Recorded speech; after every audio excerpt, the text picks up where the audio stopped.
Hola, buenas tardes a todos, bienvenidos.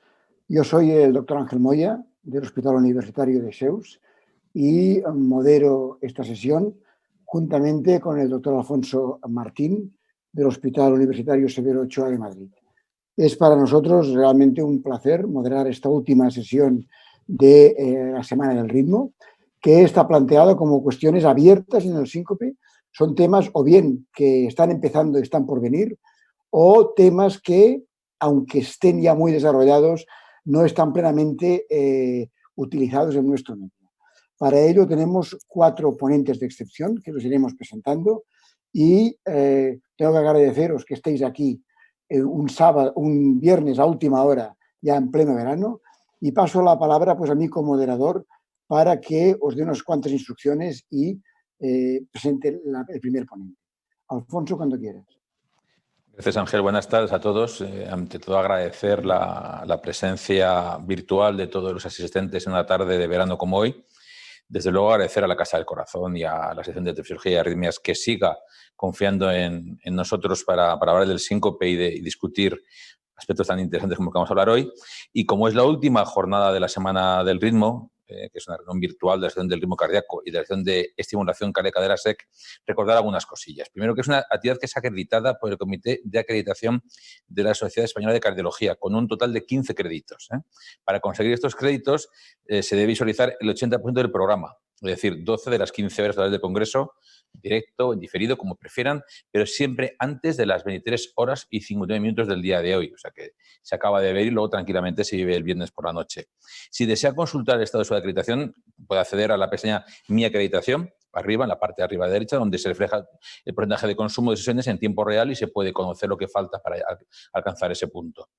Pueden enviar las preguntas que quieran a través del formulario habilitado en la misma página, en la zona derecha de la pantalla, para la transmisión en este directo. Y el doctor Moya y yo les pasaremos a los ponentes y será una manera muy agradable y yo creo que mucho más interesante de incrementar, ¿no?, el conocimiento sobre las ponencias que nos van a hacer estos magníficos ponentes. Es importante que una vez que concluya el directo, el vídeo de sesión quedará colgado en la misma página web para consultarlo, para poder verlo y para poder aprender más de nuestros ponentes. Y, por último, animaros a entrar en la zona póster, hacer las comunicaciones que han sido aceptadas, que son realmente interesantísimas. Así que yo creo que, por favor, tómense esto como una sesión de las habituales en las cuales el debate es lo más enriquecedor y expriman a nuestros ponentes, porque de verdad vale la pena lo que pueden aprender de ellos y lo que todos podemos disfrutar con sus conocimientos y con lo que pueden aportarnos para la práctica diaria. Así que, sin más, yo creo que vamos a pasar, doctor Moya, a la primera ponencia, que tengo el honor de presentar a mi amigo, al doctor Jesús Martínez Alday, que es electrofisiólogo del Hospital Universitario de Basulto, un auténtico experto en el mundo del síncope, tanto en la versión cardiológica como en la versión urgenciológica y clínica de la misma. Así que, doctor Martínez Alday, gracias por estar aquí y cuando quiera. Muchas gracias, Alfonso, gracias, Ángel, gracias a la sección y, sobre todo, gracias a todo el mundo por estar aquí un viernes a la tarde. Ven el título de mi charla, que es Disautonomía y síncope del tratamiento médico a la ablación. Yo voy a pedir disculpas porque voy a hablar de disautonomías, muy poquito de síncope y, por supuesto, nada de ablación en el contexto de esta charla, y espero hacerles entender el por qué. No tengo conflictos de interés importantes, salvo unos modestos honorarios de formación de Medtronic y Abbott, no relacionadas con la charla actual. ¿Y por qué vamos a hablar de disautonomías? Fíjese, cuando hace ya muchos años empecé a interesarme por el síncope y luego en mi hospital se desarrolló lo que podíamos llamar una unidad de síncope, abrí una consulta de síncope y me di cuenta enseguida que yo no recibía síncopes cardíacos, y esto es lógico porque los síncopes cardíacos son diagnosticados básicamente en urgencias o en el servicio de cardiología, alguno puede haber. Sí que es verdad que tenía síncopes neuromediados de repetición, pero muchos de ellos van a ser tratados por la medicina, por ejemplo, de atención primaria. El síncope más interesante, en realidad, es el síncope no aclarado, desde un punto de vista, digamos, de diagnóstico diferencial, pero enseguida también me di cuenta que tenía muchos pacientes que lo que tenían eran disautonomías, y de ahí empezó mi interés por esta patología realmente compleja. ¿Qué son las disautonomías? Vamos a ir poco a poco. Miren, las disautonomías no son raras. De hecho, el 1% se calcula aproximadamente 70 millones en el mundo. Se conocen muy poco y, de hecho, son casi invisibles. Son mucho más frecuentes en mujeres, 5 a 1, Muchas de estas pacientes, hablo en femenino y perdonad, son etiquetadas de psiquiátricas. Más del 80% de estas pacientes tienen algún diagnóstico psiquiátrico previo. Es una enfermedad absolutamente transversal, lo que implica acercamientos diversos según la especialidad, y esto es un verdadero problema. Y todo especialista, y esto hay que recalcarlo, todo especialista tiene un buen número de pacientes a su cargo y, lo que es peor, a menudo sin saberlo. Mire, como las disautonomías es un tema muy complejo, yo les voy a mostrar un poco cuál fue mi acercamiento, es decir, a aprender un poco la básica y luego me perdonen si en efecto les parece extraordinariamente básico lo que les voy a contar. El sistema nervioso estructuralmente tiene un sistema nervioso central, cerebro y médula espinal, y un sistema nervioso periférico que es el resto, pero desde un punto de vista funcional, el sistema nervioso lo podemos diferenciar, como todos ustedes saben, por supuesto, en somático, es decir, voluntario, el músculo esquelético, el mundo exterior, pero lo que nos interesa para esta charla es el mundo autonómico, el mundo automático, lo que son los órganos, las glándulas, o lo que es el mundo interior. El sistema nervioso autónomo tiene, por supuesto, dos componentes, que es el parasimpático y el simpático, con una estructura bastante diferente. Fíjense, el sistema parasimpático se basa en los grandes nervios que salen bien del encéfalo, que son los pares craneales 3, 7, 9 y 10, también a nivel sacro, los que van a inervar, digamos, la vejiga y los órganos sexuales. Estos, pero tienen unas características, digamos, anatómicas muy diferentes al sistema simpático, es decir, tienen una primera neurona muy larga que se une a la segunda prácticamente en el órgano efector. Sin embargo, el simpático es completamente diferente. Tiene una primera neurona que se une cerca de la médula espinal, dependiendo de la altura de donde salga, pues va a inervar desde el ojo hasta, por supuesto, el corazón y el resto de los órganos. Pero esta primera estructura, que es el ganglio paravertebral, es muy importante en las disautonomías. Y tan importante es que les voy a explicar un poco cómo son las rutas autonómicas. Tendríamos lo que ahora mismo no nos interesa, que es la ruta somática motora, es decir, el músculo esquelético, en el cual tenemos una fibra que segrega acetilcolina y a través del receptor nicotínico pues va a inervar el mundo, digamos, voluntario, ¿no? Pero tenemos una ruta autonómica. Esta ruta autonómica tiene a su vez varios subsistemas que son diferentes y alguno más de los que no pongo ni siquiera aquí. Tenemos la ruta parasimpática, como les decía, una primera neurona muy larga que va prácticamente hasta el órgano efector que tendríamos aquí a través de un receptor muscarínico, como puede ser, por ejemplo, el corazón. Como les decía antes, este ganglio va a estar prácticamente en el propio órgano, ¿de acuerdo? Y el neurotransmisor, por supuesto, es la acetilcolina a través de un receptor nicotínico.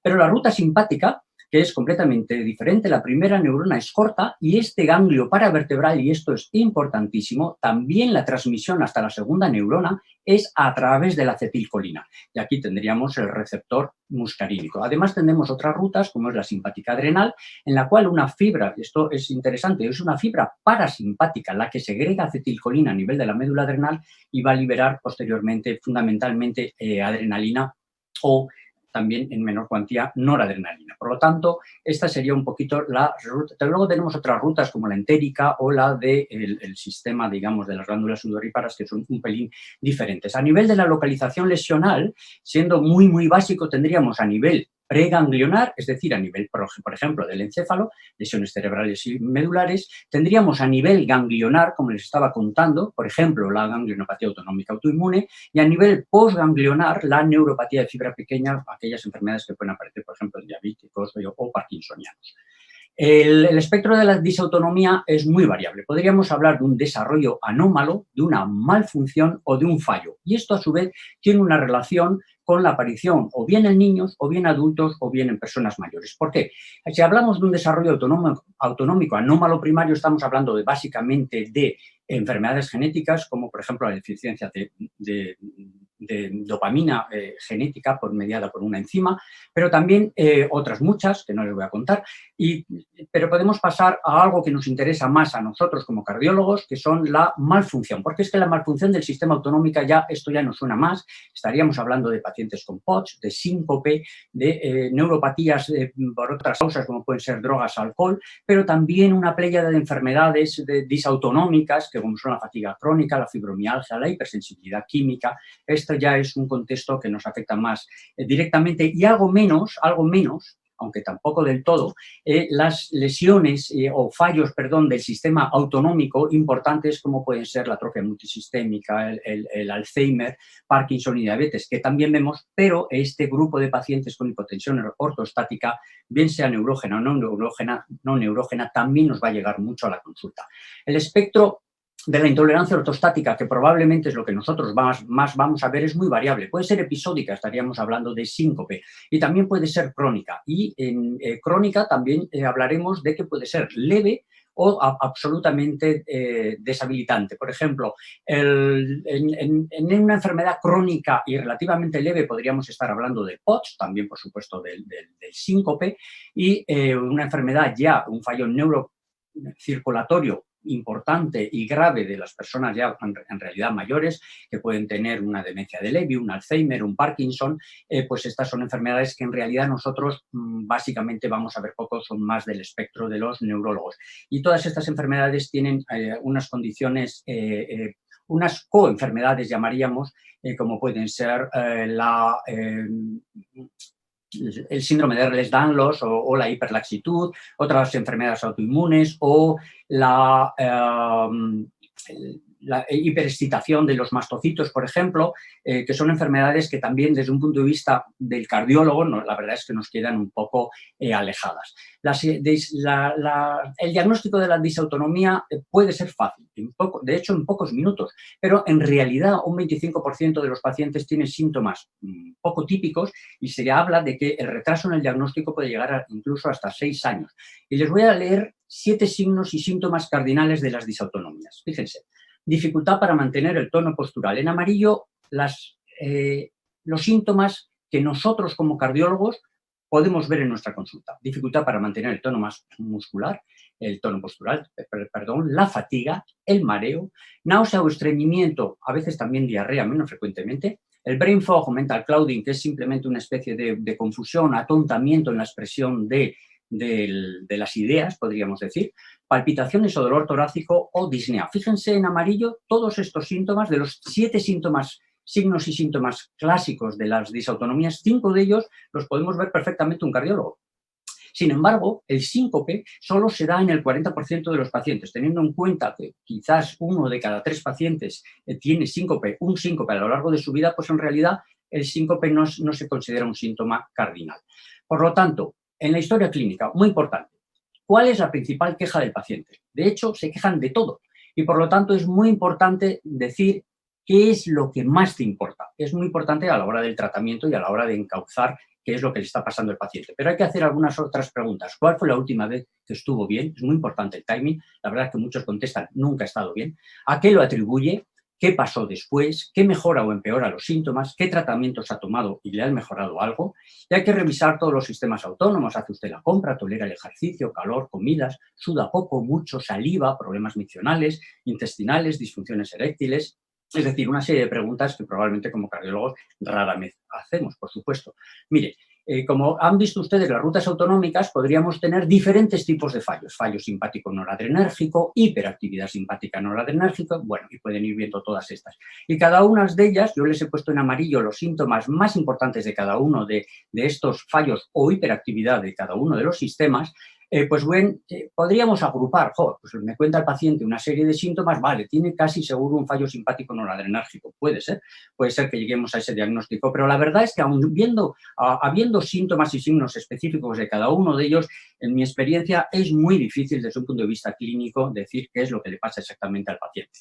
Y por eso existe lo que se llama el COMPASS 31, es decir, 31 preguntas agrupadas en 6 dominios que los pueden ver ustedes aquí y con lo cual el paciente tiene un score determinado de 0 a 100. Muy importantes signos que nosotros pues, no les damos importancia como cardiólogos. El signo de Pretzel, por ejemplo, es el entrecruzado, digamos, de las piernas, la hiperlaxitud, la acrocianosis. Aquí tienen un paciente con POTS y un pie normal o incluso algún paciente que hemos llegado a diagnosticar de síndrome arcuato, que es la compresión del tronco celíaco en personas muy delgaditas, normalmente mujeres, y que produce una sintomatología de POTS y de disautonomía y que afortunadamente en este caso es reversible. Hay muchas enfermedades asociadas en las disautonomías, autoinmunidad, síndrome regional de dolor crónico, una patología francamente molesta, con dolor, quemazón y edema de las extremidades de causa desconocida, la hiperlaxitud, como les contaba, el síndrome de activación de mastocitos, muchos pacientes son insomnes, Parkinson, etcétera, un gran etcétera de enfermedades asociadas. ¿Y cómo diagnosticamos? Bueno, les había dicho que la clínica es lo fundamental. Hay test fisiológicos, neurofarmacológicos, test de imagen, simpáticos cardíacos, por ejemplo, PET o SPECT, para ver la inervación cardíaca. Muy inicialmente puede estar alterada en estos pacientes, o bien las cantidades de dopamina que tengan en el cerebro los parkinsonianos, por supuesto, test genéticos en disautonomías, y la verdad es que muy pocos centros realizan todas estas pruebas.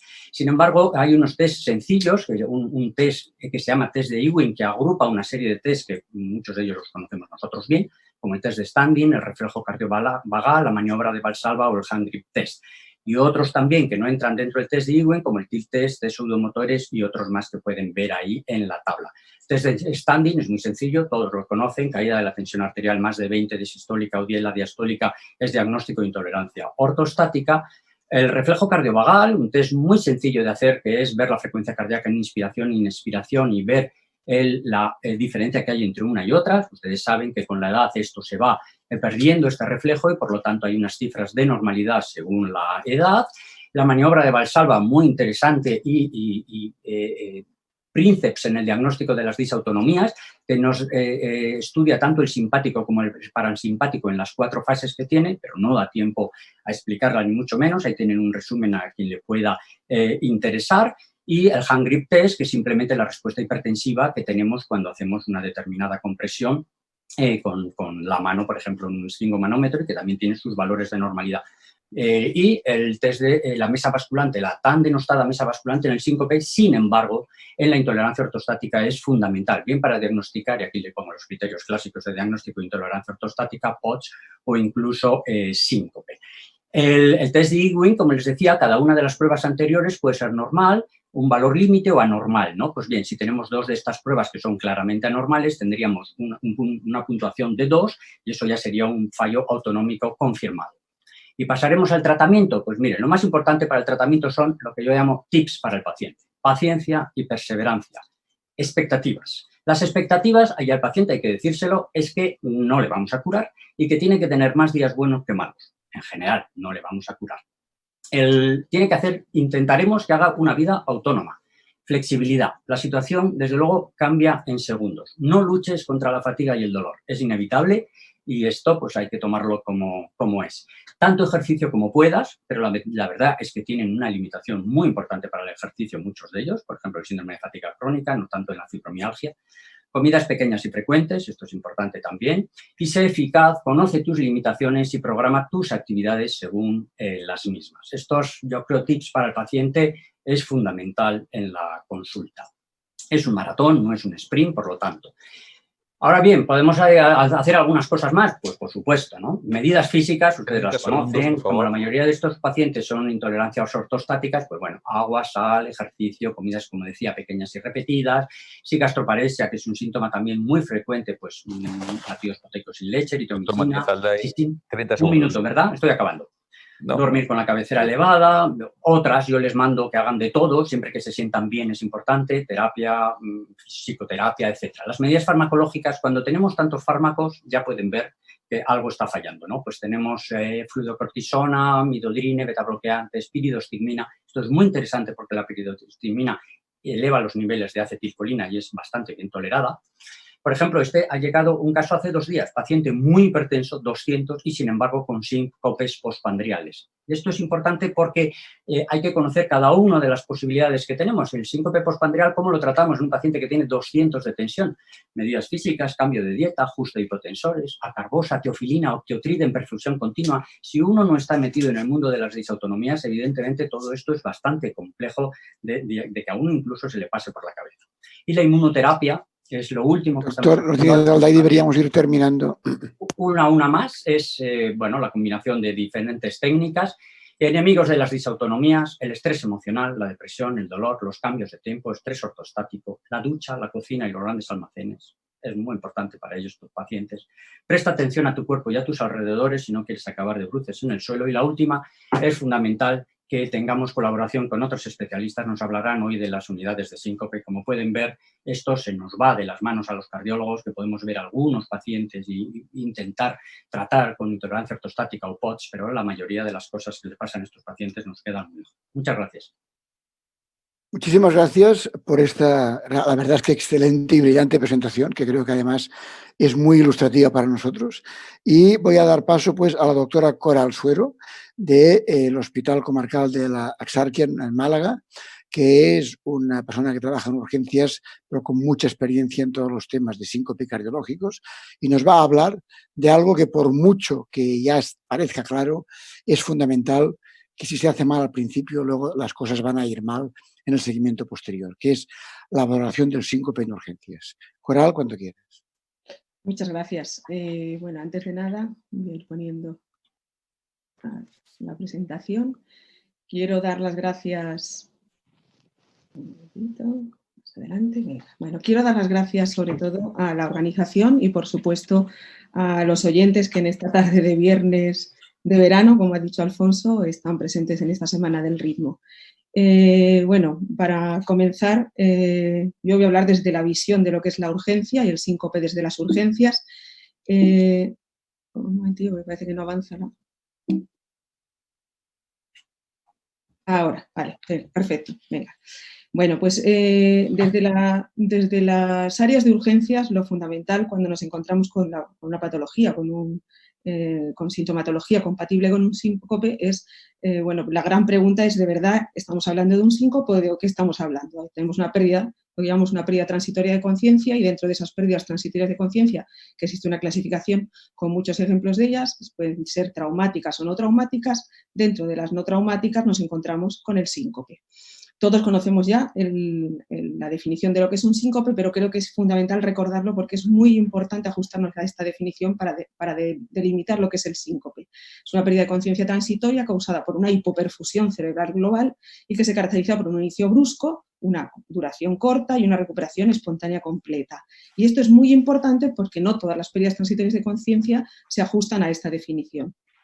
Es muy importante en la urgencia, ya lo dicen las últimas guías, de los que aquí tenemos a dos fundamentales autores, como son el doctor Moya y el doctor Martín, que tenemos que hacernos varias preguntas. Yo añado, ellos hablan de 3 preguntas, yo añado, antes de nada, empezar por pensar si el paciente ha tenido realmente un síncope.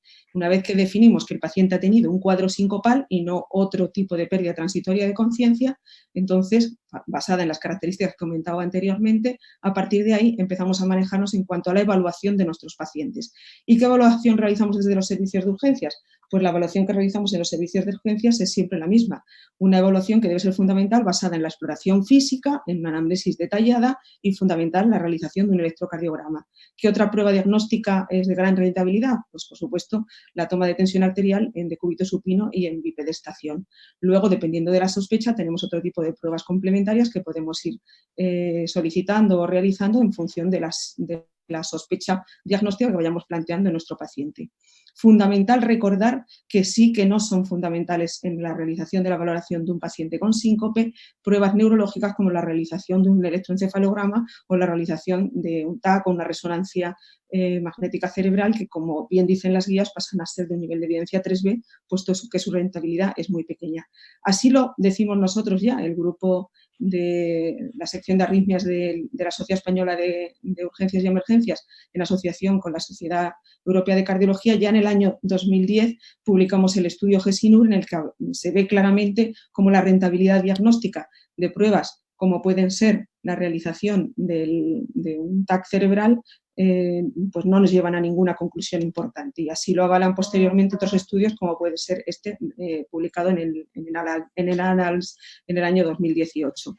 Es fundamental que lleguemos a un diagnóstico claro de qué tipo de síncope estamos viendo, si se trata de un síncope de reflejo, si se trata de un síncope debido a una hipotensión ortostática o si bien estamos hablando de un síncope de características cardiogénicas. ¿Por qué es importante? Bueno, pues ya desde los estudios de Framingham, porque ya entonces podíamos adivinar que no va a ser lo mismo tener un síncope vasovagal y su mortalidad no va a ser la misma que la de tener un síncope cardíaco, cuya mortalidad es mucho mayor. Pero ¿qué ocurre? ¿Qué pregunta nos podemos hacer realmente nuestro paciente cuando hacemos esta evaluación inicial? ¿Identificamos siempre si hay una patología subyacente grave y la identificamos en el área de urgencias. Bueno, pues no siempre nos ocurre. En muchas ocasiones, a pesar de esa evaluación inicial, nos encontramos con que el diagnóstico es muy incierto y tenemos que trabajar en buscar a ver cómo llegar a ese diagnóstico verdadero. ¿Y esto ocurre en un pequeño porcentaje de pacientes? Pues no es un tan pequeño el porcentaje de pacientes. Puede alcanzar, dependiendo de las series que hay publicadas, entre el 17 y el 33%. Ya en el estudio GESINUR nos encontramos con que teníamos un porcentaje de pacientes cuyo diagnóstico del cuadro sincopal no estaba bien explicado. En el caso de la valoración realizada desde los servicios de urgencias, hasta un 30% de los pacientes no dábamos claramente con la causa del síncope. Una vez que pasaban por el diagnóstico del comité de expertos que realizaba la evaluación del estudio GESINUR, se reducía un poquito hasta el 20%, pero no dejaba de ser un porcentaje significativo. ¿Qué preguntas, siguiendo en esta serie de preguntas que nos podemos ir haciendo en el área de urgencias, es la tercera pregunta importante? Pues, por supuesto, valorar el riesgo de eventos adversos graves que puede tener este paciente en el que tenemos un síncope de etiología desconocida o bien incierta. ¿Cómo lo podemos hacer? Bueno, pues existen escalas de estratificación de riesgo, ahí pongo una tabla de muchas de ellas, pero las últimas guías nos lo dicen muy claro. Puede considerarse el uso de estas escalas de riesgo para la estratificación del riesgo en los servicios de urgencias, pero su nivel de evidencia es de un 2B, que realmente es un poco un nivel intermedio. La realidad es que estudios como este, publicado en American Journal of Medicine, nos hablan de que es mucho más importante el juicio médico del clínico que está valorando al paciente para predecir los resultados adversos a corto plazo que la aplicación de estos métodos de estratificación, ya que no muestran ni una sensibilidad, ni una especificidad, ni una valoración pronóstica superior.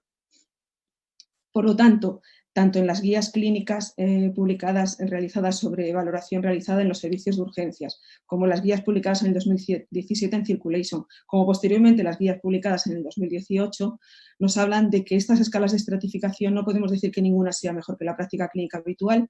Es difícil su aplicación universal porque las tasas de ingreso son muy diferentes en los distintos estudios realizados. Su sensibilidad y su especificidad no están confirmadas nunca por estudios de validación suficientes como para poder avalarlas y no tienen un impacto real en la práctica clínica. Esa es la realidad. ¿Cuál es el futuro? Bueno, pues probablemente cuando tengamos muestras más grandes, más homogéneas, la posibilidad a lo mejor de utilizar biomarcadores que nos puedan ayudar en esta estratificación, la valoración ecográfica, a lo mejor una evaluación del riesgo continuo o estudios de comparación con práctica clínica real, puede que podamos tener mayor posibilidad de utilizar estas escalas de estratificación. La realidad es que nos quedamos con lo que tenemos en los servicios de urgencia, con la valoración de la anamnesis, cuál es el tipo de acontecimiento sincopal, el historial médico del paciente, el examen físico del paciente y, por supuesto, un elemento fundamental como es el electrocardiograma o bien la monitorización de nuestros pacientes. Aún así, no dejamos de preguntarnos qué tenemos además que terminar de hacer con estos pacientes de diagnóstico incierto. ¿Los debemos ingresar o debemos mandarlos al domicilio? ¿Debemos hacer una evaluación especializada? Bueno, pues existen una serie de criterios que hablan la posibilidad de que los síncopes con mayor tasa de eventos de posibilidad de alto riesgo, los criterios que nos avalan esa posibilidad nos indican que deben realizarse al menos una posibilidad de estancia en las áreas de observación de urgencias antes de realizar la hospitalización. Y existen características a favor de la hospitalización de los pacientes en aquellos que hayan tenido algún tipo de lesión por el síncope, detectemos una enfermedad coexistente que sea potencialmente grave o ya una necesidad de tratamiento específico del síncope o bien en las pruebas hayamos determinado algún tipo de valoración grave.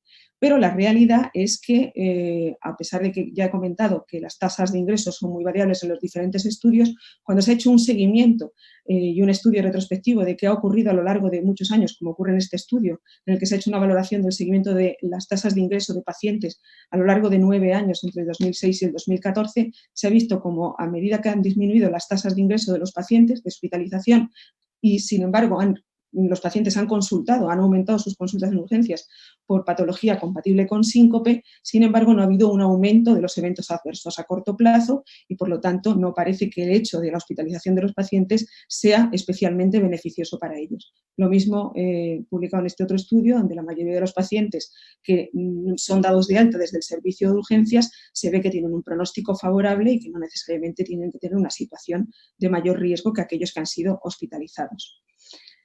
Por último, ¿qué nos podemos plantear como última pregunta importante desde los servicios de urgencia? Bueno, pues cómo manejamos a esos pacientes en urgencias y qué evaluaciones además requieren, además de las ya realizadas hasta ahora. Básicamente, al estratificar a nuestros pacientes podemos estratificar 3 grupos, aquellos de características de bajo riesgo, los de características de alto riesgo y aquellos en los que estamos un poco en la incertidumbre. En el primer caso, los de bajo riesgo, claramente podremos enviar a los pacientes a su domicilio, casi todos ellos serán síncope reflejos o por hipotensión ortostática. Los de alto riesgo, está claro que tenemos que plantearnos la posibilidad de si llegamos a realizar el diagnóstico, de lo que necesiten, si necesitan esa hospitalización para dar una solución a su problema, a su tratamiento, y en los casos en los que tengamos cierta duda podemos plantearnos la necesidad o la utilización de las áreas de observación de urgencias como lugares en los que podemos monitorizar a los pacientes al menos durante un tiempo. Está establecido en las últimas guías que puede ser un tiempo que puede ser variable entre las 6 y las 24 horas y, dependiendo un poco de ese periodo de observación, posteriormente, si no ha habido ningún incidente de importancia, poder remitir o bien al estudio en una unidad de síncope o, si hemos determinado que ya la situación es de gravedad, poder proceder al ingreso del paciente. Por lo tanto, estratificamos a los pacientes en 3 grupos, de los que el bajo riesgo se iría a su domicilio, el alto riesgo se ingresaría en el hospital y los de riesgo intermedio o de características no claras, ni de alto ni de bajo riesgo, se beneficiarían de esa observación en las estancias de urgencias, de las observaciones de urgencias, con una monitorización continua entre las 6 y las 24 horas. Por último, de esta manera podemos también un poco orientar, además, con la evaluación diagnóstica que hemos realizado y estratificando a los pacientes en los grupos que hemos hablado inicialmente, síncopes reflejos, síncopes cardíacos o síncopes de origen incierto, podemos orientar el tratamiento de nuestros pacientes. De tal manera que en el síncope reflejo, fundamentalmente los consejos, tranquilizar a las familias, considerar en aquellos en los que los síncopes se produzcan, aunque parezcan de etiología secundaria, un síncope reflejo por una hipotensión ortostática, si son muy frecuentes, orientarlos hacia algún tipo de tratamiento específico. En los síncopes de origen cardíaco, de características cardíacas, orientarlos dependiendo de si el origen parece de tipo arritmogénico hacia el tratamiento específico de la arritmia o si es por una cardiopatía hacia el tratamiento de la enfermedad y, por supuesto, en aquellos casos en los que sigamos con un síncope no bien explicado, pero con ciertas características de alto riesgo de posible muerte súbita cardíaca, bueno, pues hacer un estudio más específico y en los casos que sea preciso llegar al implante de los dispositivos que sean necesarios, entre ellos la posibilidad de implantar un DAI. Y no quiero terminar mi presentación sin hablar, porque parece que para un médico de urgencias en estos días y después de estos meses que hemos pasado, no hablar del COVID parece casi increíble. Y tengo que decir que, bueno, se me ocurrió plantear un poco la posibilidad de si el síncope se podía asociar al COVID y qué podía haber ya publicado sobre esto. No hay mucho publicado, he encontrado este artículo que estaba todavía pendiente de publicación, es un artículo hecho por los italianos en la zona de Turín. Es un artículo en el que lo que es una serie de casos clínicos en los que se habla sobre pacientes que se presentan en los servicios de urgencias con un episodio sincopal y qué es lo que ocurre con estos pacientes. Son aproximadamente, me parece recordar que son 7 casos. Este es uno de los casos, aquí pongo las imágenes, un paciente que tiene, la mayoría de ellos son pacientes que previamente son cardiópatas o tienen algún tipo de dispositivo, casi todos ellos un marcapasos, que llegan al servicio de urgencias sin sintomatología compatible con un COVID, sino por un cuadro sincopal, pero en el evolutivo los pacientes al final, o bien porque se les hace, como en este caso, placas en las que no queda claro lo que está ocurriendo, pero se deja en evolución durante unas horas, finalmente se le hace un TAC y en el TAC se descubre que el paciente tiene una neumonía bilateral con un patrón típico del COVID. Estos pacientes se descubre finalmente que muchos de ellos, pues al final, el origen era un síncope, pero el diagnóstico final es un COVID. Sin embargo, tengo que decir que el artículo lo dice muy claro también, que aunque el síncope no está dentro de los síntomas iniciales de diagnóstico de la infección por COVID, están otros síntomas como la fiebre, la dificultad respiratoria, la geusia, la anosmia. No hay ningún sitio donde diga que el síncope es uno de los síntomas compatibles con infección. Sí hay que tenerlo en cuenta, hay que tener una cierta alarma en cuanto a que un paciente con un síncope en situación epidémica de COVID hay que tener cuidado. La causa de que se produzca, que haya podido producir el síncope puede ser muy variada. Se habla de la posibilidad de trastornos de tipo taquiarritmia o bradiarritmia, pero también de que en el contexto de la tormenta de citoquinas el proceso inflamatorio lleve a situaciones que puedan producir desde la la presencia de fenómenos trombóticos como la presencia de un TEP a otro tipo de situaciones compatibles con lo que acaba de contar el doctor Martínez Alday de neuropatías relacionadas con disautonomías provocadas por el propio virus. Es fundamental, por lo tanto, que tengamos en la cabeza el síncope también como en la situación epidémica del COVID como uno de los posibles inicios y, por lo tanto, que nos ayude a diagnosticar de manera muy precoz a algunos de los pacientes. Y, para terminar, como mensajes importantes, quiero decir pues que es importante ante un diagnóstico incierto la estratificación de riesgo mediante la historia clínica, la exploración y el electrocardiograma, que se pueden considerar las escalas de estratificación, pero que debe prevalecer siempre el juicio clínico del médico, que las áreas de observación de urgencias son importantes para la valoración y la vigilancia de los síncopes de diagnóstico incierto, con un periodo de tiempo que puede ser variable entre las 6 y las 24 horas, y quiero terminar un poco enlazando con los compañeros que van a hablar a continuación, con la importancia de las unidades de síncope, sean reales o virtuales, ya que deben ser los servicios que deben ayudarnos a abordar el diagnóstico y tratamiento de las pérdidas transitorias de conciencia y los síntomas relacionados. Y con esto nada más. Muchas gracias a todos por vuestra atención. Muchas gracias, Coral, por una charla tan clara, tan concisa y ajustándote perfectamente al tiempo establecido. Pues como ha dicho muy bien la doctora Suero, después de la valoración en urgencias, que son evidentemente muchos cientos de miles de pacientes con síncope en España todos los años, y aunque 2/3 partes se pueden diagnosticar ya en el servicio de urgencia de forma segura o casi segura, con los criterios, por ejemplo, de las guías de la Sociedad Europea de Cardiología, que lógicamente son los que nosotros apoyamos y recomendamos, hay un tercio de pacientes, que son muchos pacientes, en los cuales el diagnóstico no está claro. Bueno, esos pacientes hay que diagnosticarlos y creo que ahí es donde empieza un punto fundamental, ¿no? Como es el valor de la monitorización electrocardiográfica prolongada en pacientes con síncope. Tenemos la suerte de contar con el doctor Roberto Matías Francés, que es electrofisiólogo de la unidad de arritmias del Hospital Ramón y Cajal de Madrid, que le tengo aquí a mi lado, aunque con la distancia de seguridad, por supuesto, en la Casa Española del Corazón, y que nos va a ilustrar en un tema que nos parece que es de alto interés y, sobre todo, que enlaza muy bien con la charla de Coral. Tenemos un porcentaje importante de pacientes que no sabemos qué les pasa. ¿A quién y cómo les monitorizamos? Roberto, gracias por estar aquí cuando quieras. Muchas gracias, Alfonso, por tu presentación y gracias a la sección por su invitación para participar en esta sesión. Como bien comentas, vamos a valorar el papel clínico de la monitorización electrocardiográfica prolongada, que en nuestro medio es básicamente el Holter insertable. No tengo conflicto de intereses en relación con esta presentación y durante los siguientes minutos vamos a hacer una breve introducción en la evaluación del síncope. Vamos a discutir la rentabilidad y la utilidad diagnóstica del Holter insertable en diferentes contextos clínicos, qué limitaciones puede presentar esta valoración mediante el Holter insertable, un esquema de la indicación basada en las recomendaciones que nos hacen las guías europeas de cardiología y, por último, unas conclusiones. En cuanto a la introducción, tenemos que saber que muchos de los pacientes con síncope pueden ser diagnosticados, como se ha comentado en las charlas previas, en base a la historia clínica, el examen físico y el electrocardiograma de 12 derivaciones. Pero, aún así, quedan aproximadamente un tercio de pacientes que tienen síncope recurrente inexplicado y que con frecuencia son objeto de hospitalizaciones y numerosas exploraciones diagnósticas que son poco útiles. En estos casos, el diagnóstico ha de basarse en la documentación electrocardiográfica durante el episodio espontáneo, ya que sabemos que los test diagnósticos más empleados, como la mesa basculante y el estudio electrofisiológico en este contexto, pues presentan en general una escasa rentabilidad diagnóstica.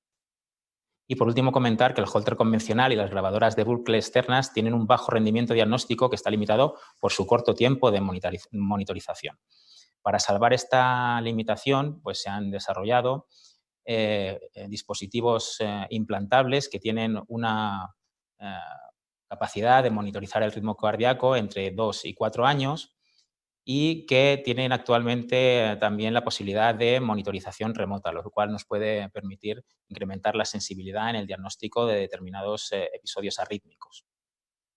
Vamos a distinguir en los siguientes minutos entre rentabilidad y utilidad diagnóstica en el síncope, refiriéndonos a la rentabilidad como el tanto por ciento o el porcentaje de diagnósticos electrocardiográficos que nos permite realizar el dispositivo y distinguirlo de su utilidad clínica, en el sentido que el diagnóstico nos indique un tratamiento que sea eficaz porque disminuya o elimine la recurrencia sincopal, mejore la calidad de vida del paciente o disminuya su mortalidad o la reducción de costes en su actividad asistencial. En este sentido, podemos distinguir tres grandes grupos en los cuales esta rentabilidad diagnóstica y esta utilidad clínica son diferentes. y esto viene recogido también en las indicaciones clínicas que luego vamos a establecer en función de lo que nos recomiendan las guías. En el primer grupo, que es el prototipo de paciente que más se beneficia de esta monitorización prolongada, es el paciente con hallazgos clínicos o electrocardiográficos que sugieren un origen arrítmico y que tras un estudio cardiológico continúa sin diagnóstico y no tiene una indicación de un tratamiento específico, por lo tanto. Son pacientes que, como ejemplo de máximo beneficio, en los siguientes minutos vamos a ver, pueden presentar trastornos de conducción intraventricular, sobre todo bloqueo de rama, y que presentan una incidencia de bloqueo AV paroxístico alta, y según las series hasta un 30% de los pacientes con bloqueo de rama y Holter insertable van a presentar asistolias por alteración intrínseca del sistema de conducción cardíaca que van a derivar en el implante de un marcapasos. Y esto puede ser pues de una utilidad clínica muy importante porque es una de las causas de muerte súbita en los pacientes. Hay un segundo grupo que son pacientes con síncope recurrente de causa incierta, en los cuales no tenemos estas alteraciones electrocardiográficas o clínicas que nos sugieran un síncope de etiología cardíaca y que tienen una indicación de clase 1A en las guías de práctica clínica. El tercer grupo son los pacientes mayores de 40 años con síncope neuromediado frecuente o grave, en el cual vamos a indicar el Holter insertable para establecer una posible indicación de marcapasos permanente.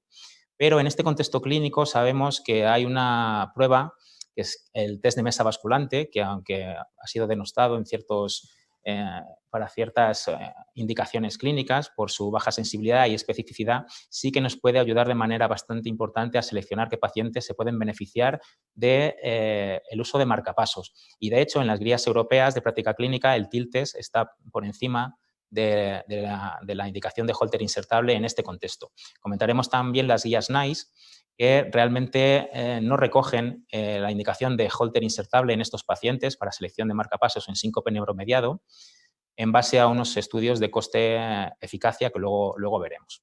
Y por último, hay pacientes que están diagnosticados de epilepsia, que no responden bien al tratamiento farmacológico que se les ha indicado o que presentan caídas inexplicadas y que un porcentaje de ellos lo que realmente son pacientes que presentan síncope.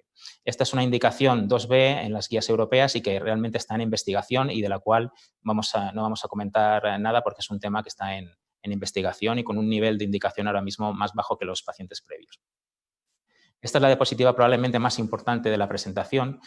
¿Qué criterios de riesgo de evaluación en el síncope nos deben poner en alerta que el paciente puede tener un síncope de etiología cardíaca y obtener un máximo beneficio de este tipo de dispositivos? Enfermedad coronaria o cardiopatía severa, fracción de eyección disminuida, infarto de miocardio, insuficiencia cardíaca, características clínicas o electrocardiográficas sugestivas de síncope arrítmico, como el síncope durante esfuerzo o supino, historia familiar de muerte súbita, palpitaciones durante el síncope, taquicardia ventricular no sostenida. Y el grupo más importante de todos, porque es el grupo en el que más rendimiento diagnóstico obtenemos, que son pacientes que tienen bloqueo bisfascicular u otros trastornos de conducción con QRS mayor de 120 milisegundos. En estos pacientes, según algunas series, hasta un 30% de los casos vamos a objetivar asistolias por alteración en el sistema intrínseco de conducción cardíaca, bloqueo V paroxístico, y es un beneficio clínico muy importante para el paciente. Otro grupo es el de pacientes que tienen bradicardia sinusal, a menos de 50 latidos por minuto, o bloqueo sinoauricular, presentación, intervalo QT largo o corto, patrón de Brugada o alteraciones electrocardiográficas que nos puedan sugerir la presencia de una displasia ritmogénica de ventrículo derecho. Disgregando un poquito estos contextos clínicos, vamos a analizar por separado primero la rentabilidad diagnóstica en el síncope con sospecha de causa arrítmica, datos agregados de 4 estudios con pacientes de estas características, que incluyeron 253 pacientes, incluidos en 4 estudios, como comentamos, nos muestran una rentabilidad diagnóstica de un 46%, es decir, en un 46% de los casos tuvimos un registro electrocardiográfico del evento sincopal y hasta en un 30% de los casos tuvimos un síncope de etiología arrítmica. Un subgrupo especial, como hemos comentado ya, es el paciente con alteraciones de conducción intraventricular, pacientes con bloqueo de rama. Fijaros que en este contexto hasta el 41% de los pacientes presentan arritmias documentadas en el registro electrocardiográfico del Holter insertable y alrededor de un 70% de ellos lo que presentan son asistolias por alteraciones en la conducción auriculoventricular que causan asistolias bruscas y que son indicación clara de marcapasos permanente. Fijaros en este estudio de 56 pacientes con Holter insertado, implantable, tenían un síncope documentado un 36% de ellos y el bloqueo AV súbito se objetivó en el 63% de los casos. Fijaros que de forma característica la asistolia que se produce en este contexto es una asistolia brusca, de manera que la frecuencia cardíaca permanece estable hasta que baja de manera súbita y se produce la asistolia. ¿De acuerdo? Esto hay que distinguirlo de los pacientes que tienen asistolias de un probable origen neuromediado, como comentaremos posteriormente, en el cual se objetiva un descenso más progresivo de la frecuencia cardíaca. En los pacientes con bloqueo de rama y bloqueo AV paroxístico súbito, la actividad auricular además tiende a permanecer constante o con frecuencia incrementarse para tratar de compensar esa situación hemodinámica tan negativa. Sin embargo, en los pacientes con síncope neuromediado, la asistolia es más progresiva, la bradicardia es más progresiva hacia la asistolia y las ondas PES, cuando se produce el bloqueo AV paroxístico, tienden a estar con una frecuencia disminuida. Esto es interesante tenerlo en cuenta para poder hacer el diagnóstico diferencial entre el bloqueo AV por alteraciones intrínsecas del sistema específico de conducción, que lleva implícito un mal pronóstico, y síncopes de etiología neuromediada, que como sabéis tienen un pronóstico bastante mejor. Fijaros, estos son datos también de las guías de práctica clínica. Estos son 15 estudios que analizan la rentabilidad diagnóstica de pacientes con síncope inexplicado. Aquí están excluidos los pacientes que tienen alteraciones electrocardiográficas y también los pacientes con sospecha de síncope neuromediado y en los cuales la rentabilidad diagnóstica puede ser de un 52%, objetivándose en un 27% de los casos un síncope de etiología arrítmica. En este contexto de pacientes con electrocardiograma normal y síncope recurrente sin cardiopatía, fijaros que la asistolia es, en la inmensa mayoría de las ocasiones, de origen neuromediado. Y esto lo podemos distinguir por el comentario que hemos hecho previamente, en el cual veis que se produce una bradicardización progresiva hasta la asistolia. ¿De acuerdo? ¿Y esto tiene implicación de cara al tratamiento de nuestros pacientes? Pues sí, sí la tiene, porque sabemos que la respuesta al marcapasos que implantemos va a ser bastante distinta. En los pacientes con bloqueo AV paroxístico por alteraciones intrínsecas en el sistema específico de conducción cardíaca,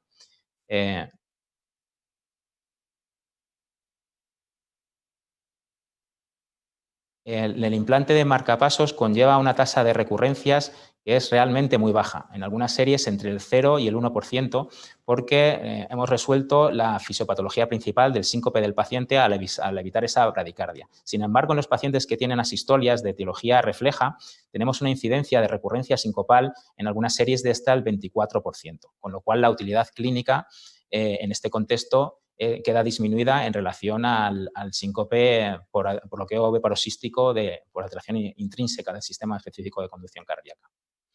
¿Qué beneficio podemos obtener en cuanto a recurrencia sincopal en estos pacientes? Si hacemos lo que nos dicen las guías de práctica clínica, que es hacer un implante precoz de Holter insertable, en los pacientes que tienen síncope inexplicado, pues fijaros que disponemos de datos, por ejemplo, de este estudio de 246 pacientes, en los cuales 125 se les implantó un Holter insertable y que se objetivó síncope durante el seguimiento electrocardiográfico de los mismos en el 43%. El 43% de los pacientes tenían documentación electrocardiográfica del síncope. Eso redundó en un porcentaje de implante de marcapasos de un 22% de los pacientes, lo cual produjo una disminución del tiempo hasta la siguiente recurrencia sincopal y también del porcentaje de síncopes en un seguimiento medio de alrededor de 2-3 años. Fijaros cómo el 91% de los pacientes con el Holter insertable tuvieron un nuevo evento sincopal versus el 16% de los pacientes en los que se hizo una estrategia de diagnóstico convencional. ¿Esto es coste efectivo? Pues fijaros que sí que disponemos de algunos datos, aunque inicialmente el implante del Holter insertable produce un aumento de costes y tenemos, por ejemplo, este estudio de Farwell en el cual el coste medio por paciente fue de 2.000 libras en los pacientes con Holter insertable, comparado con las 1.380 de los pacientes en las que se siguió un standard approach, es decir, una evaluación convencional, pues fijaros que como se realizan más diagnósticos, 43 en el grupo de Holter insertable versus 7 en el estudio de evaluación convencional, al final el coste medio por diagnóstico fue considerablemente menor en el grupo de los pacientes con Holter insertable, de 6.000 euros en comparación con 26.000 y el coste por diagnóstico arrítmico, por evento arrítmico diagnosticado, fue considerablemente menor también, 14.000 euros en relación a 45.000. O sea que parece que el coste-efectividad es positivo en relación al implante de Holter insertable, porque aunque tiene un inicial aumento de costes, luego el aumento de diagnósticos que realizamos genera que sea más coste eficaz. Las guías NICE que os comenté, fijaros que os recomiendo su lectura porque son unas guías muy claras y que además se han hecho una valoración económica de las indicaciones clínicas que establecen. Es decir, para ver si una prueba está indicada o no, pues hacen un estudio de coste-efectividad. Y fijaros cómo ellos establecen 20.000 libras como tope de lo que puede estar justificado en relación con el coste por años de vida ganados de acuerdo a calidad, y en los pacientes con Holter insertable y arritmia sospechada o Holter inexplicado, estos costes son asumibles y son coste-beneficio. El contexto distinto es este, en el paciente con síncope de probable etiología neuromediada. Fijaros que aquí hay una matización muy importante en cuanto a la respuesta que vamos a obtener del dispositivo de marcapasos que podemos implantar. Fijaros en este estudio, que es un metaanálisis de cuatro estudios, en el cual se objetivó asistolia en el 19% de los pacientes y se implantó marcapasos en 121 pacientes y se les hizo un seguimiento de hasta 36 meses. Fijaros lo importante que es la respuesta al TIL test de los pacientes. Es decir, los pacientes que mostraron una susceptibilidad hipotensora importante, en el sentido de que tuvieron un TIL test positivo, tienen un porcentaje de recurrencia sincopal muchísimo mayor que los pacientes con un TIL test negativo. De manera que en este contexto es importante también la valoración o los datos que nos ofrece el TIL test. Y, de hecho, las guías NICE no recomiendan el implante de Holter insertable en este contexto de pacientes con síncope neuromediado probable o ya diagnosticado clínicamente porque no resulta coste efectivo. Fijaros que aquí salen 24.000 libras y 38.000 en comparación con no hacer nada o hacer un TIL test.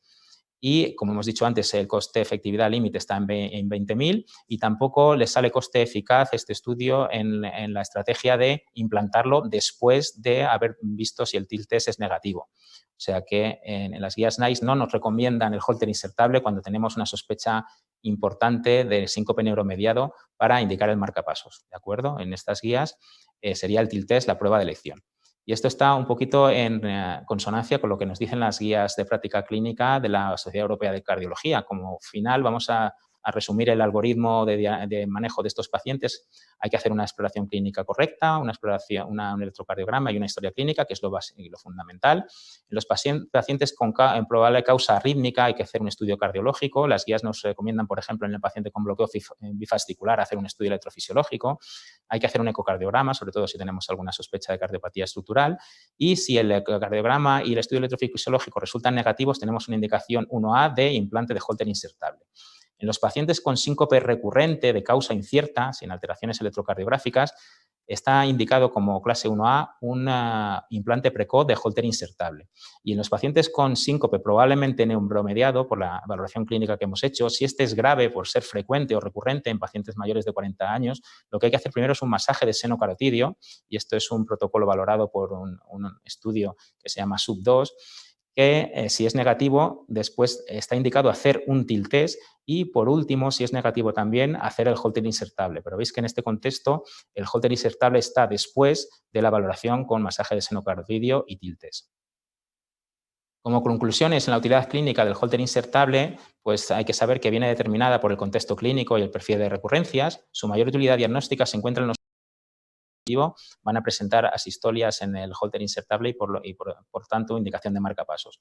En ausencia de estas características es también el método de diagnóstico de elección en la valoración inicial del síncope recurrente de causa incierta, y su utilidad es menor para establecer una indicación de marcapasos en los pacientes mayores de 40 años con síncope neuromediado frecuente o grave, ya que aunque se detecte asistolia refleja, otros factores como la susceptibilidad hipotensora pueden modificar de forma sustancial la respuesta al tratamiento mediante estimulación cardíaca definitiva. Muchas gracias por su atención.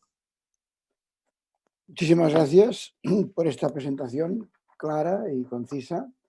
Y vamos a pasar a la última presentación sobre unidades de síncope, que nos las va a presentar el doctor Felipe Orella Bentem, que tiene una amplia experiencia en el campo del Hospital Universitario Marqués de Valdecilla. Es un tema que, no por conocido, todavía falta que se implemente en todos nuestros hospitales. Felipe, cuando quieras. Bueno, muchas gracias, Ángel. Querría empezar agradeciendo, evidentemente, a la organización del Congreso el haberme invitado a participar en esta sesión y, en este caso, además, un doble agradecimiento por el enorme esfuerzo que ha supuesto para ellos el organizar esto. Yo creo que estamos todos enormemente agradecidos de que finalmente se haya podido hacer el Congreso, aunque haya sido de esta manera tan anómala. Bueno, me corresponde a mí finalizar esta mesa y, de hecho, finalizar la semana del ritmo hablando de unidades de síncope y, en concreto, intentando responder a la pregunta de si realmente merece la pena implementar este tipo de unidades en nuestros hospitales desde el punto de vista... Perdón. Si realmente merece la pena implementar este tipo Perdón. Pensé que lo había cortado. Disculpen, ¿eh? Ahora mismo...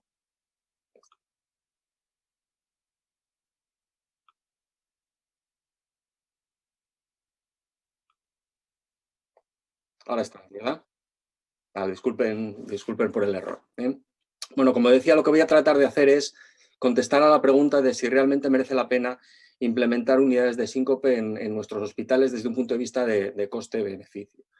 Como casi siempre que una sesión se plantea en forma de una pregunta, la respuesta, si es que la hay, suele ser bastante compleja. Y en este caso, la complejidad viene dada por varios factores. En primer lugar, por la dificultad que suponen los estudios económicos en general desde un punto de vista metodológico y que, en este caso, por una serie de peculiaridades que veremos luego más adelante, pues lo complican aún más. Y, en segundo lugar, porque disponemos realmente de muy poquitos datos al respecto. No existen muy pocos ensayos que midan el impacto económico que pueden tener las unidades de síncope. De hecho, si quisiésemos, bueno, no tengo conflicto de intereses, de hecho, si quisiésemos realmente, siguiendo los estándares de análisis económico en ciencias de la salud de una manera estricta, contestar a la pregunta, deberíamos disponer de estudios randomizados en los que, como vemos aquí, comparásemos una estrategia en la que utilizásemos una unidad de síncope frente a un manejo estándar, con una potencia suficiente que nos permitiese calcular de forma prospectiva pues, la ratio coste-efectividad, siendo el gold estándar de esta, como ya se ha dicho aquí, como ya sabemos, pues los años ajustados a la calidad de vida. De manera que si eso llega a lo que consideramos aceptable, podremos decir que nuestra intervención ha sido coste efectiva. Este tipo de estudios en unidades de síncope no existe. Tendremos que guiarnos por otro tipo de estudios de menor calidad, digamos metodológica o por datos indirectos. Las dificultades con las que nos encontramos derivan, en primer lugar, de la propia naturaleza de lo que estamos estudiando. No estamos estudiando una técnica concreta ni un tratamiento, sino una intervención, un modelo complejo. Y, como vemos, este modelo además no es único. Esta diapositiva representa los diferentes modelos que la Sociedad Europea de Cardiología proponía en el documento de consenso que se publicó hace algunos años. Y, como veis, pues aparecen hasta 6 modelos diferentes. Incluso dentro de cada modelo, los autores, pues existen muchas diferencias en cómo plantear el tema. Existe muchísima heterogeneidad. Y además tampoco existe homogeneidad en cuanto a lo que vamos a comparar. Es decir, no sabemos muy bien cuál es el manejo estándar de los pacientes con síncope. Este es un estudio italiano de hace algunos años, muy grande, con 28 hospitales, en los que veían que, efectivamente, analizando muchísimos parámetros de cómo se manejaba el síncope, pues ponían de manifiesto una extraordinaria heterogeneidad, no solamente entre los diferentes hospitales, sino incluso dentro de un mismo hospital en función del servicio en el que ingresase el paciente. Esto evidentemente hace que exista una heterogeneidad también muy grande en el gasto. No es lo mismo, como vemos en los distintos países, lo que cuesta diagnosticar un paciente con síncope. Y de hecho, si nos fijamos, pues en un país como Israel, que es un país podríamos considerarlo de nuestro entorno, prácticamente triplica el gasto de lo que puede costar diagnosticar un síncope en España.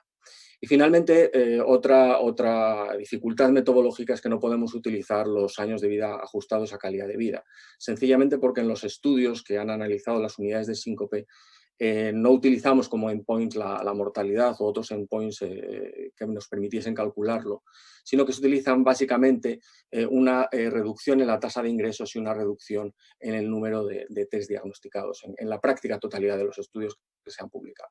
Y esto tiene su explicación porque precisamente estos endpoints se utilizaron debido a que el fundamento de la unidad de síncope era precisamente la optimización de los recursos para intentar pues, mejorar o reducir el gasto producido por el síncope. Porque debemos de partir de la base de que el síncope es extremadamente caro. Esto es un estudio americano que ya tiene algunos años en los que hacían con datos de Medicare calcular el gasto anual en los Estados Unidos, como veis, era altísimo, 2,4 billones de dólares, que viene a representar al cambio más o menos más de 2 millones 100.000 euros. 2.000 millones 100.000 euros. Esto suponía pues, más o menos un 0,1% del presupuesto federal en aquel año, lo cual pues, es un gasto enorme. Existen también algunos estudios en España que ponen de manifiesto que efectivamente nos estamos gastando muchísimo dinero en síncope. Este es un estudio del Hospital Virgen del Rocío, como veis, se gastaban más de 2 millones de euros al año en síncope y además relacionados fundamentalmente con dos aspectos en los que incidiremos después, que es en el ingreso hospitalario y en la utilización de test diagnósticos.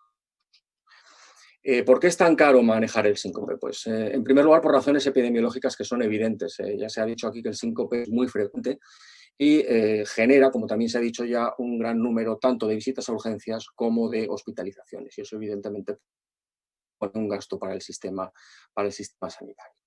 Pero también es caro porque es muy difícil de manejar. Eso también ha quedado de manifiesto en las anteriores charlas, puesto que el pronóstico es muy variable. El paciente con síncope, la inmensa mayoría son patologías benignas, banales, pero en algunos casos pues pueden ser el preludio de un episodio de muerte súbita, incluso en pacientes aparentemente sanos, jóvenes o incluso deportistas. Como ya se ha dicho y que refleja esta diapositiva que aparece prácticamente en todas las sesiones de síncope que se precian, este pronóstico está íntimamente ligado a lo que es la etiología, de manera que los pacientes con síncopes vasovagales, como vemos, tienen un pronóstico prácticamente superponible al de la población general, mientras que otras causas fundamentalmente cardiogénicas no es así. Y el principal problema es que en muchos casos, sin embargo, es difícil llegar a este diagnóstico. Esto ya lo hemos visto, sobre todo en determinados medios, como en urgencias, como también se ha dicho ya, pues aproximadamente un tercio de los pacientes, cuando les damos de alta, no sabemos exactamente cuál es la etiología del síncope que han tenido. Ello evidentemente ha generado un nivel de incertidumbre importante en los médicos y ha hecho que en muchas ocasiones tomemos un manejo conservador del síncope, sobre todo en países en los que se hace pues, este tipo de medicina más defensiva. Y ha dado fundamentalmente dos consecuencias. La primera de ellas es un elevado número de ingresos. Esta es una tabla que refleja, como veis, el porcentaje de pacientes ingresados, que es muy elevada. En nuestro medio probablemente sea menor, pero que de forma media supera o se aproxima al 50%, lo que parece evidentemente desproporcionado para una patología que, como hemos dicho, en la inmensa mayoría de las veces es benigna. Y cuando se ha analizado si estos ingresos eran apropiados o no, se ha visto que en muchos casos no es así. Este estudio, que básicamente lo que hacía era analizar retrospectivamente los pacientes que habían sido ingresados y establecer si habían sido adecuadamente ingresados o no en función de los estándares que venían en las guías de actuación, en las guías europeas en este caso, veían como que hasta en un tercio de los pacientes o casi un tercio de los pacientes habían sido ingresados de manera inapropiada. Y además no parece que sea un problema que estemos solucionando. En esta gráfica, como podéis ver, es un estudio relativamente reciente, también de una base de datos muy amplia, americana, que es difícilmente transportable a Europa en algunos casos, pero bueno, en cualquier caso lo que ven es que mientras que el pronóstico de los pacientes mejoraba a lo largo de los años, el incremento de pacientes ingresados no paraba de crecer. Y esto evidentemente se reflejaba en un aumento del gasto provocado por esos ingresos. El segundo aspecto que suele hacerse cuando no sabemos exactamente qué tiene un paciente y que en este caso también ha aumentado el gasto atribuido al síncope es pedir pruebas diagnósticas. Existe una tendencia a pedir demasiadas pruebas diagnósticas y además, como puede verse aquí, paradójicamente se solicitan mucho más aquellas pruebas diagnósticas que tienen menor rendimiento diagnóstico. Fijaros cómo es en esta serie, y esto se cumple en muchas otras, muchos pacientes llevan un test neurológico y fijaros con un rendimiento realmente bajísimo, mientras que otras pruebas con un rendimiento diagnóstico mucho más alto se realizan mucho menos.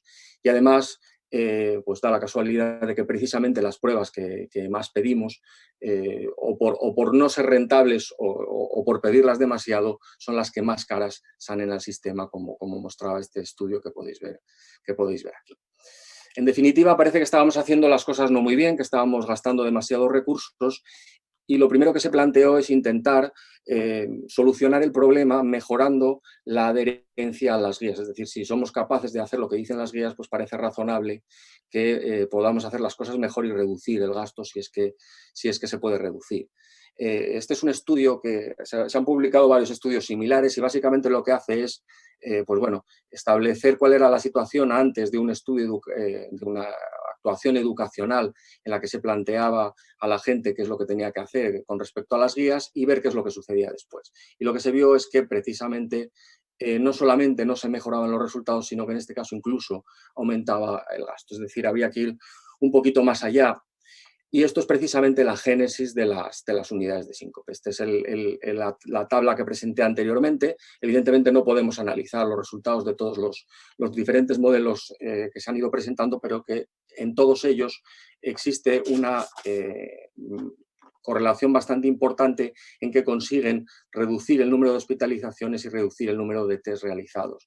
Y eso en buena lógica debería también reducir el gasto y de hecho muchos autores lo dicen en sus conclusiones. Sin embargo, estudios económicos como tal solamente hay dos.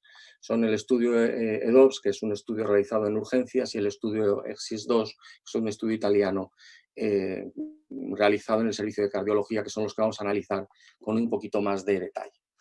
El estudio 2 es el único estudio multicéntrico randomizado que analiza la posibilidad de una unidad de síncope, una unidad observacional para el manejo del síncope en urgencias, que básicamente utiliza la estrategia que ya se ha descrito, que es la que establecen las guías, de dar de alta a los pacientes de bajo riesgo, ingresar a los pacientes de alto riesgo y a los pacientes de riesgo intermedio los randomiza hacia precisamente una unidad de observación o un manejo estándar. Los resultados que obtienen no los vamos a analizar, pero ellos sí que, a diferencia de otros estudios, hacen un análisis económico en el que se ve cómo efectivamente esta estrategia sí que parece reducir el gasto del síncope utilizando este tipo de unidades. Después de la publicación de este estudio, salió este otro estudio que utiliza mediante una simulación muy compleja que se llama simulación de Monte Carlo. Tiene este nombre precisamente porque sirve para manejar modelos muy complejos estadísticos. Pues ellos calculaban que utilizando la estrategia del EDOPS se podría llegar a ahorrarse más de $1 millón de dólares al año y evitar aproximadamente unos 235.000 ingresos. El otro modelo de unidad de síncope que también ha hecho algún tipo de análisis económico es el EXIS-2. El EXIS-2 se plantea de otra manera, en este caso no es randomizado, básicamente lo que hacen es comparar, en este caso la unidad de síncope es una unidad de síncope que está dentro del servicio de urgencias, se basa en un modelo informático que lo que hace es asegurar que se siguen las guías de actuación europeas y existen pues, especialistas en síncope, tanto dentro del centro como... Nos queda un minuto, por favor. ¿Perdón? En un minutillo acabamos, por favor, Felipe. Sí, estoy terminando. Tanto a nivel central, que podían pues, solucionar diversas dudas, etc. Y lo que hacen básicamente es comparar aquellos hospitales en los que se estaba utilizando este modelo de unidad de síncope frente a otros hospitales en los que no se hacía. Los resultados principales no son estos, pero ellos sí que hacen un análisis de coste como endpoint secundario, en los que ven que efectivamente también este tipo de estrategia podía reducir el coste del manejo de los pacientes con síncope.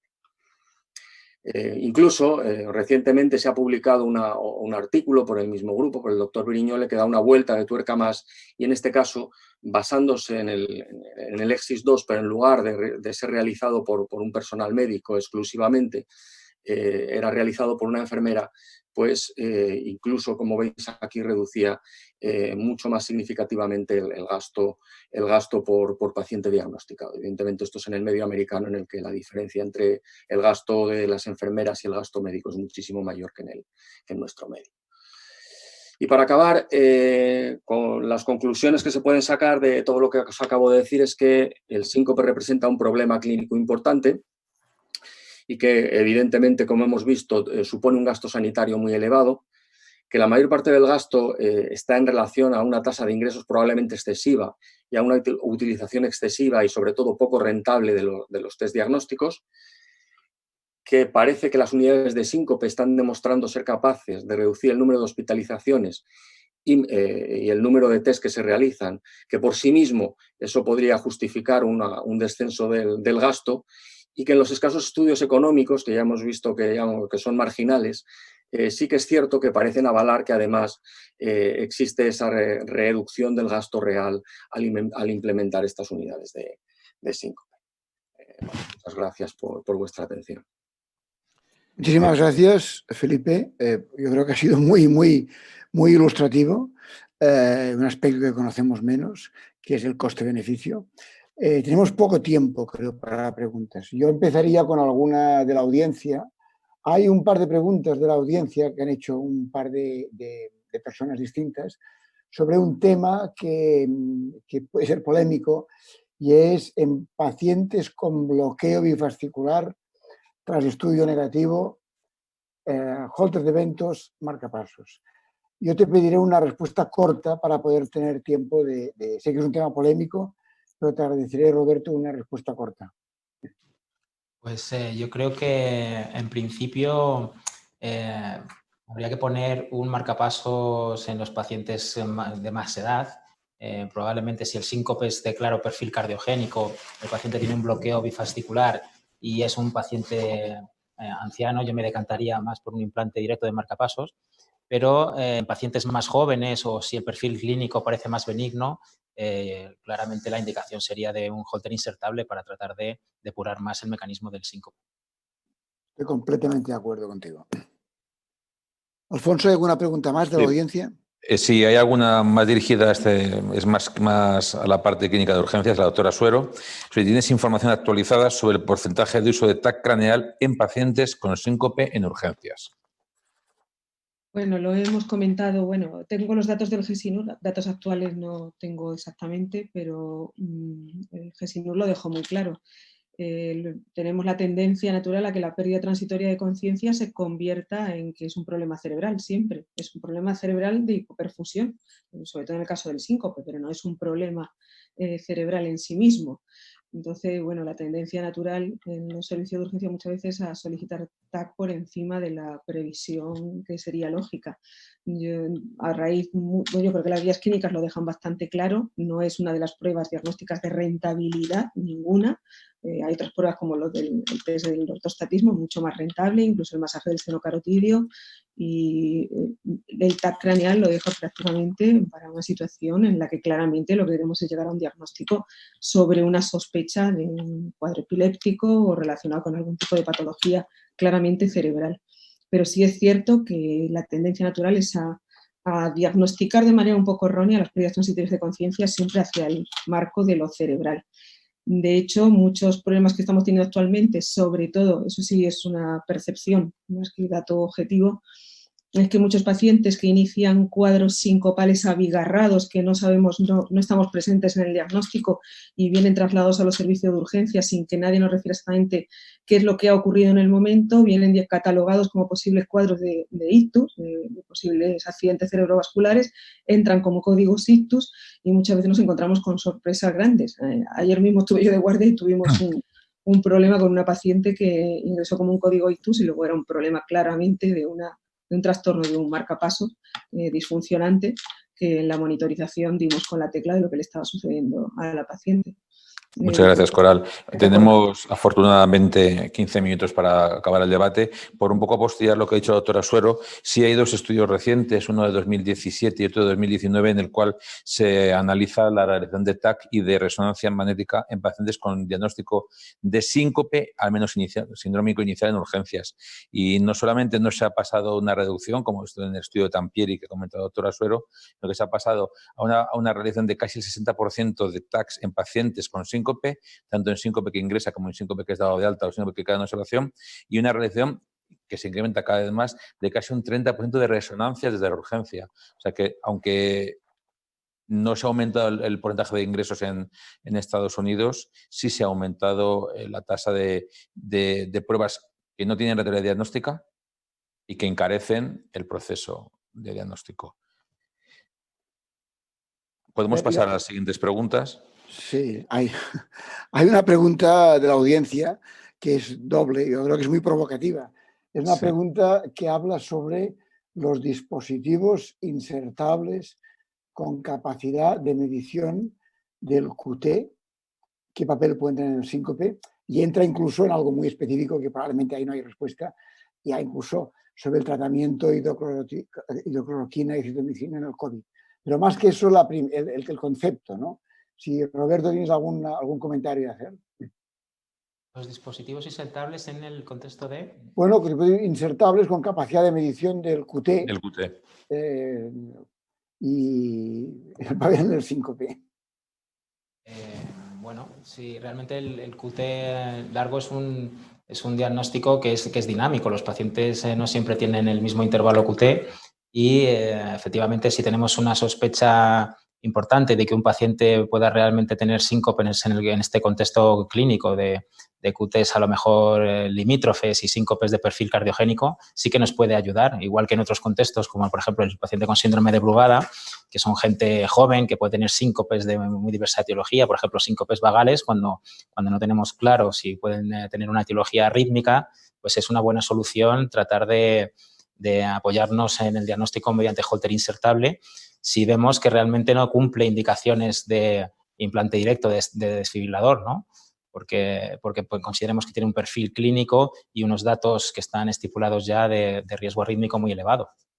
Sí que puede tener papel cuando tenemos una sospecha importante y no tenemos un diagnóstico bien establecido.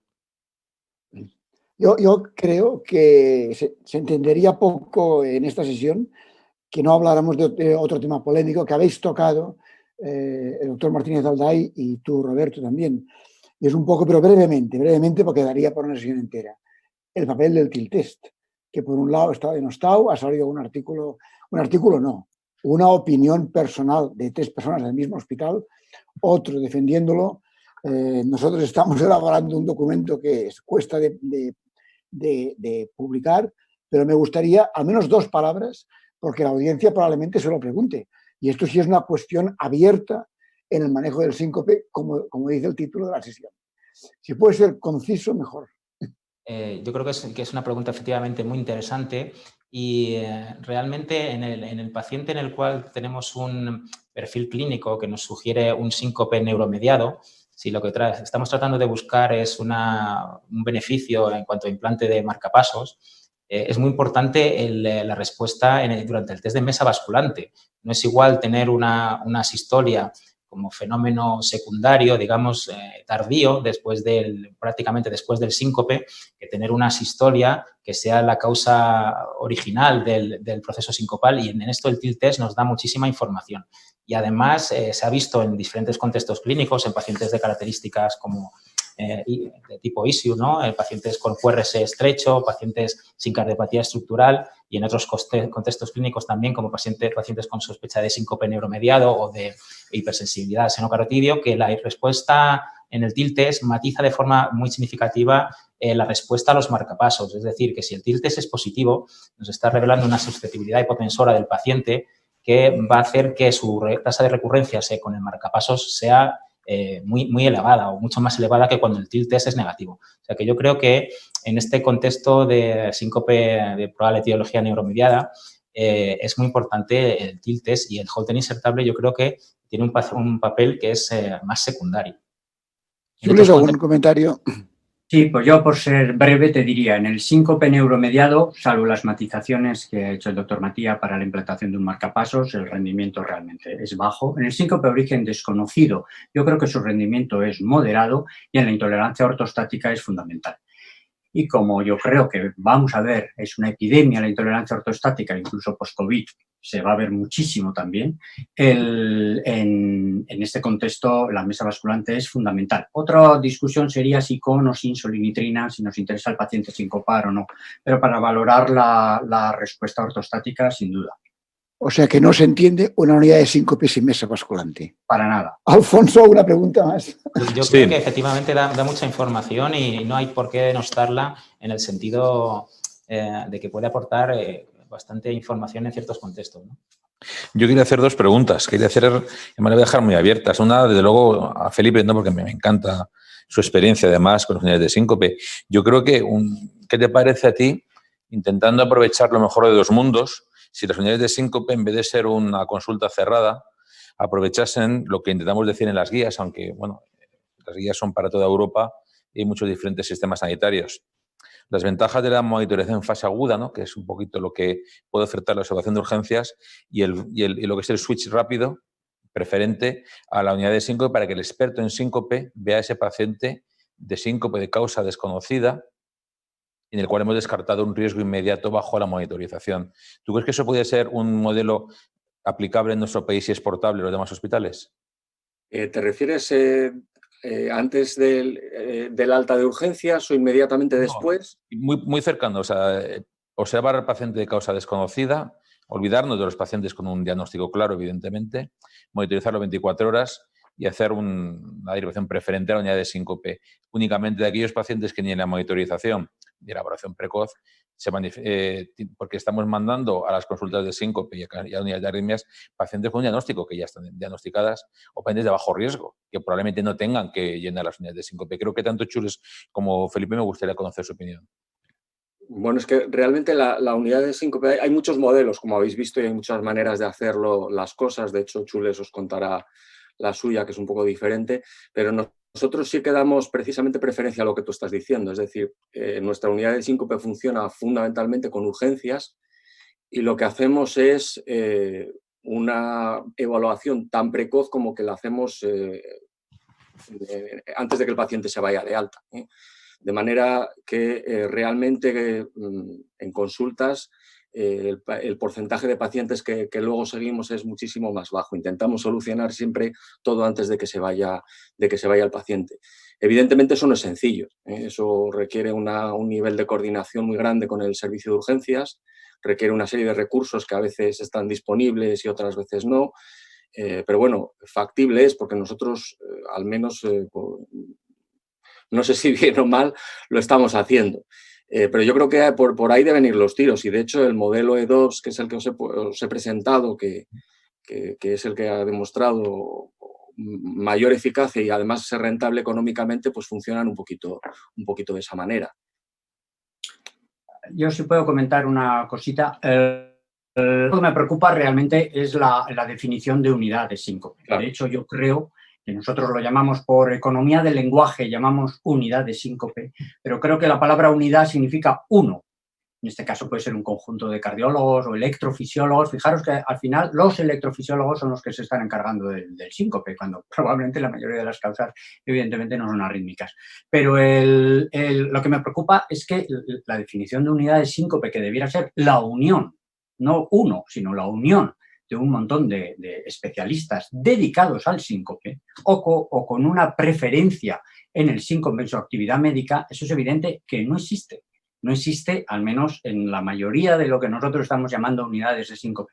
Y lo que me preocupa, a pesar de que, como bien ha dicho Felipe, que han demostrado ser costo eficaces, lo que podrían llegar a ser si tuviéramos una coordinación buena, no voy a decir excelente, buena entre los diferentes especialistas que se dedican preferencialmente al estudio del síncope. Porque, claro, seguimos trabajando en serie y no en paralelo. Es decir, te llega el paciente de urgencias, te llega el cardiólogo porque nadie sabe lo que tiene. El cardiólogo ve que aquello, pues, ¿qué es? Es un síncope y tiene muchas más cosas. Ahora, ¿a quién le derivo? Es decir, es una batería de pruebas y por eso el artículo tan interesante que ha presentado Felipe de un método casi informatizado en el que la enfermera hace una especie de screening o checklist y ha demostrado ser costo eficaz. Es decir, estamos perdiendo muchos recursos, seguimos perdiendo muchos recursos porque no está bien organizado quién o quiénes tienen que manejar el síncope. Sí, desde urgencias colaboramos desde cardiología colaboramos con los urgenciólogos y la verdad es que es el mejor método de lo que tenemos, pero ni mucho menos es perfecto. Eva, yo creo que estamos muy lejos de lo que debería ser una unidad de síncope. Yo estoy completamente de acuerdo con lo que dices, Chules. De hecho, es fundamental tener colaboración con todos los que pueden tener algo que ver con el síncope. Lo que sí que es verdad es que también es verdad que yo creo que la clave está en que exista alguien que lo coordine. Lo coordine todo y que lo estructure. Y en ese sentido, probablemente ahí esté la clave del éxito.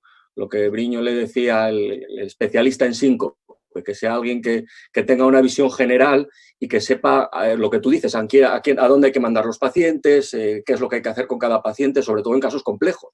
Claro. En casos sencillos, muchas veces, pues eso, no haría falta una unidad de síncope para resolverlos. Sin duda, sin duda. En ese sentido también es muy importante tener unas vías de comunicación bien estructuradas, pues lo que tú dices, con los neurólogos por posibles patologías de este tipo, bueno, en general con muchos especialistas. Pero siempre yo creo que tiene que haber alguien que lidere o que por lo menos organice la unidad. Y en cualquier caso, lo que yo estoy convencido, y de hecho ha sido la filosofía, tú lo sabes, de la unidad nuestra siempre ha sido la colaboración con el servicio de urgencias, porque es donde realmente hay que hacer el filtro de los pacientes por lo menos para ahorrar recursos. ¿Alguna pregunta más, Alfonso? Tenemos 5 minutos para acabar el tema. Desde luego, de acuerdo. Lo que tú presentabas, Felipe, es muy interesante porque en realidad la enfermera ve al paciente, hace un checklist y lo deriva directamente al especialista de síncope. El otro modelo era el paciente que va a urgencias, lo ve el urgenciólogo, lo manda al cardiólogo y el cardiólogo lo manda al sincopólogo. Y al final resulta que los diagnósticos, es verdad que eran iguales, el porcentaje de diagnósticos, pero el ahorro era tremendo. Es decir, lo que hay que ponerle al paciente es de alguna forma directamente con el experto. Y ya veremos cómo se organiza eso. Y ese es uno de los grandes problemas que tenemos. El problema es lo que te decía antes, que hay una heterogeneidad tan brutal entre los diferentes medios que evidentemente en Estados Unidos es muchísimo más barato utilizar una enfermera que un médico y aquí es prácticamente lo mismo. Es probable que el ahorro no sea tan significativo. Está claro que hay más de un modelo y que todavía está por definir cuál es el mejor, pero hay que aplicar uno. Alfonso, creo que tienes alguna pregunta más, ¿tú? Sí, tenemos 4 minutos. Yo hago una pregunta muy rápida a la mesa. Hemos hablado del holter insertable como cosa muy importante. ¿Cuál es el papel que tiene ahora y en el futuro el holter externo prolongado a la salida, por ejemplo, de la urgencia o de un episodio agudo? ¿Creéis que va a tener un hueco? ¿Creéis que va... ¿Qué tipo de pacientes? Muy brevemente, por favor, una frase cada uno, porque si no, para que no dé tiempo a acabar. Sí, yo creo que sí que tiene su hueco, pero es el perfil de recurrencias del paciente lo que va a delimitar la utilidad clínica de estos dispositivos, ¿no? Porque, y así está recogido en los documentos de consenso, tienes que tener una recurrencia sincopal pues prácticamente mensual para que poniendo un holter que monitoriza al paciente 3 semanas puedas diagnosticar el síncope, ¿no? Sí, yo creo que sí, un trabajo del doctor Moya lo ha puesto bien claro, ¿no? Una monitorización, la mayoría de las recurrencias van a ser en el primer mes, por lo tanto, una monitorización de un mes, Ángel lo tiene publicado, un trabajo precioso, ha demostrado que sí que es eficaz. Evidentemente, cuanto más te alejas del episodio sincopal, menor es la utilidad, eso está claro. El rendimiento era cuando el síncope era unas 4 semanas antes del implante. Claro. Sí. Por lo cual, probablemente, lo más precoz que pudiera ser esa monitorización, lo más efectiva que sería, ¿no? O sea, que sería otra vía más de futuro implementar, ¿no? Entre los servicios de urgencias y las unidades de arritmias y de síncope. Nosotros en la unidad de síncope, de hecho, lo estamos utilizando cada vez más. Siempre tenemos algún aparato disponible precisamente para estos síncopes que no llegas a saber qué son, pero que son tan frecuentes. Pues lo que tú dices, lo más rentable es que se vaya de urgencias a su casa ya con un monitor puesto. Bueno, pues nos quedan únicamente 2 minutos para acabar. Desgraciadamente tenemos que cortar el debate porque, bueno, creo que hay preguntas infinitas para los que nos interesa el tema y para los clínicos que nos están escuchando. Y realmente solo se puede dar las gracias a la gente que ha aguantado hasta estas horas de la tarde de un viernes de verano haciendo preguntas sobre el bloqueo de rama, los hólteres y lo que se tiene que hacer con los TACs en urgencias. Quiero dar muy sinceramente las gracias a la Sociedad Española de Cardiología, a la Asociación del Ritmo Cardíaco, porque de verdad es un placer año tras año seguir con esto y cada vez hacerlo más y hacerlo mejor. Agradecer a estos auténticos maravillas de 4 ponentes que han dado unas charlas que yo me lo he pasado de verdad francamente bien. Solo faltaba la cerveza para que fuera una tarde perfecta. A mi maestro y amigo, el doctor Moya, porque es un placer con él compartir cualquier momento y, por supuesto, estas sesiones más. Y a todos ustedes y al equipo técnico de la Casa del Corazón, muchas gracias porque ha sido de verdad un placer hablar otra vez del síncope. No debo decir adiós, voy a decir solamente hasta la próxima, que espero que sea pronto. A nivel virtual o si puede ser a nivel personal, seguiremos con el síncope y con las arritmias. A todos muchas gracias y buenas tardes. Muchas gracias a todos. Gracias. Chao.